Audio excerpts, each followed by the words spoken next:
आज अंतर्जातीय योग दिवस रे योगमय सारा विश्व अनेक स्थान रे आज अंतर्जातीय योग दिवस आयोजन करा जाउछि वार्ता मध्य दिया जाउछि। तेबे आज योग दिवस रे मुख्यमंत्री मोहन माझी कौन कहते आसतु शुणा। अर्थात निरोग सुस्थ जीवन पाई योग ये योग निश्चित भाव आज दिन में सबु वर्गर लोकों पाई ये करिबा पाई उत्साहित करुछि। यार समय सीमा किछि नाही एवं यार मध्य बयस सीमा किछि नाही। यह निश्चित भाव में योग करिबा द्वारा मनरे एकाग्रता, आत्मविश्वास, मानसिक स्थिरता एवं सकारात्मक चिंताधारा ये योग आमको सबुबले प्रदान करी आसी थाए।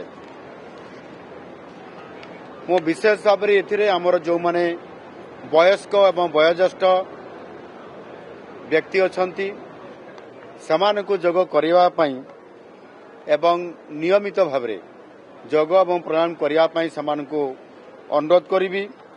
समाने ए योग एवं प्राणायाम को निजर अंश भावे निज जीवनर अंग भावे ताकू समाने ग्रहण करनियंतु एवं सेही बड़ी भाव में युववर्ग को मध्य मु निश्चित भाव में परामर्श देवी।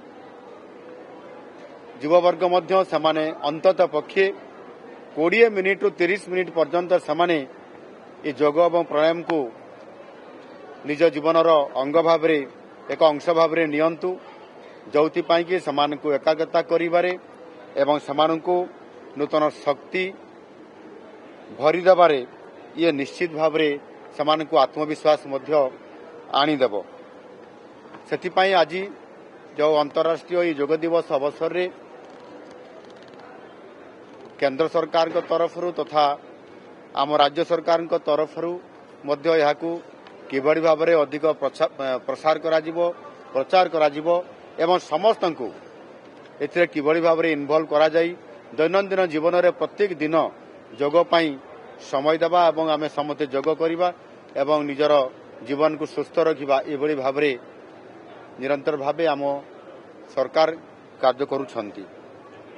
एवं केंद्र आयुष मंत्रालय तरफरु राज्य सरकार को तरफरु मध्य आमे आमर ए निकटरे जटणी पाखरे एक बिंझगिरी अछि सेठारे अत्याधुनिक योग एवं नेचुरोपैथी गोटे तार अनुष्ठान आमे ताको निर्माण करिया पय निष्पत्ति नैछो। माननीय प्रधानमंत्री मध्य ताको शुभ देइछंती।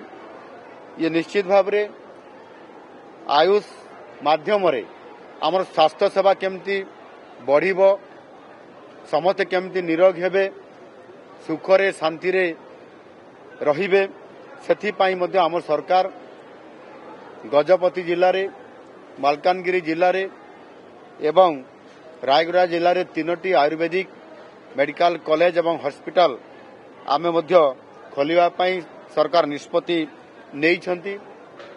एवं रायरंगपुर ठारे मध्य महामहिम राष्ट्रपति श्रीमती द्रौपदी मुर्मू गत फेब्रुआरी मासरे मध्य एक आयुर्वेदिक कॉलेज एवं हॉस्पिटल प्रतिष्ठा करिबा पई शिलान्यास देइछंती। ये अनुष्ठान गुड़िक राज्य रे योग एवं आयुर्वेदर लोकप्रियता पाई एवं प्रत्येक लोकों को निरोग रहिबा पाई ये अनुष्ठान गुड़िक आगामी दिन में मध्य संपूर्ण भाव में कार्यक्रम होबो एवं समस्त को निरोग करिबारे सहायता प्रदान करिवो। ये निश्चित भाव में ये योग होची हमर गोटे जीवन शैली एवं आम समस्तंकर देह सुस्थ रहिले राष्ट्र भी सुस्थ रहिबो। आ सेथि पाई आमे आम विभाग तरफरु सरकार को तरफरु आमे यहाकू समस्त को सामिल करिया पाई एवं समस्त एथिरे योग करिया पाई समस्त को निवेदन करूछु।